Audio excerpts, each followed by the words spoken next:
the teams who are either clinging on or trying to find a way in.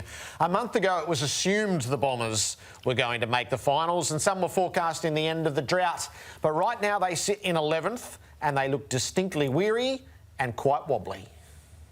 We've been really consistent all year that, while we're at the pointy end of the season and you go into a season, wanting to be in contention. I don't think anyone goes into a season thinking that they don't want to play finals. I mean, we want to be in a position where we can contend, but we've said all year that we've got a really strong focus on the long term.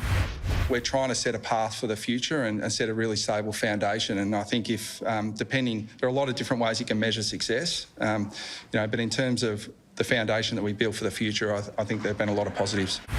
For all of our fans, that I think they understand that we've got a really long-term focus in what we're doing, and we want to win every game we play in the short term, but the long term is the absolute focus. 9-9. Sydney on Saturday night. They've got the two softies in West Coast and North Melbourne, which skewed everything, but this is a hard road to actually make it from here. Yeah, it is. Again, we talked about the Crows if Essendon lose on the weekend. You'd think they're not going to make it. I understand what Brad is speaking about laying a foundation. It's a cliche. We've got to build a sustainable brand and all that sort of stuff.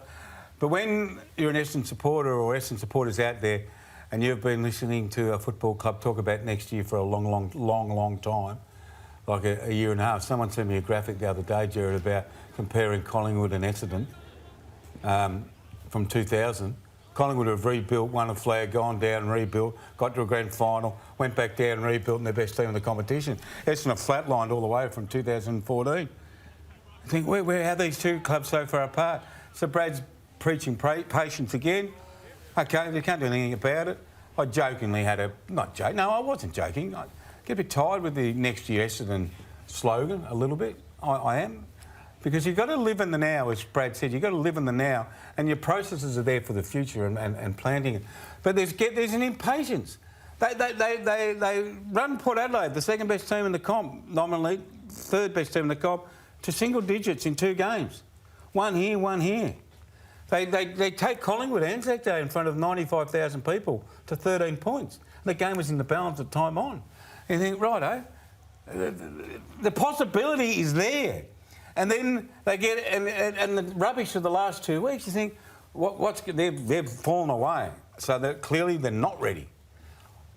Do you still assess this as it's fine margins, but a very successful year, a successful year, or a pretty strong building year?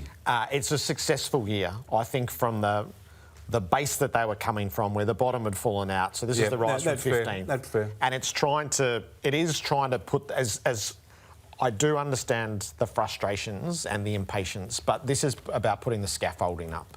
This was never going to be the finished product this year, and I think we've seen the layers of development that have come.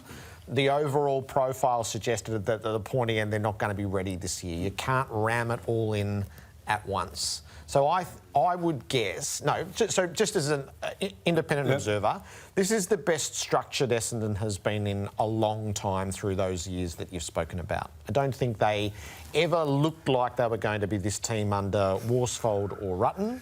I think you can forecast what this is going to be in the coming years with Brad. They need a key forward and they need a key back if they're going to have the best structure. So they have to be active adding to their list. They're not losing, but for me, it's more about what have they built in the way that they play, knowing that you can't do it all in one season. And this is where the length plays a role, is they would weary because they've been hard at it from the day Brad arrived. They had no luxuries. There was so much to teach and so much to learn and so much to train that you don't get to pace yourself. You have to be hard at it, and then you have to hang on at the end. And they're now in the phases how grimly can they hang on at the end? Go out. They're at home where they've had a good record. They play the Swans, who have been no great shakes this year. If you want to grimly hang on, go win that game. I agree with practically everything you said. I can't even forget. I forget what I disagree with you with. But I agree with you. But in footy, you can't be giving out. Footy's not an out. Oh, no, they're young and they hit the flat. Don't give them an out. It's a tough game. Survive. Stand up. Don't give players out. Build hardness. Keep demanding. I'm sure Brad, behind closed doors, is demanding excellence this week. They're not giving up. So when I hear Brad talk to the fans, I think, God, I'd love it if Brad said, hey, we're in this.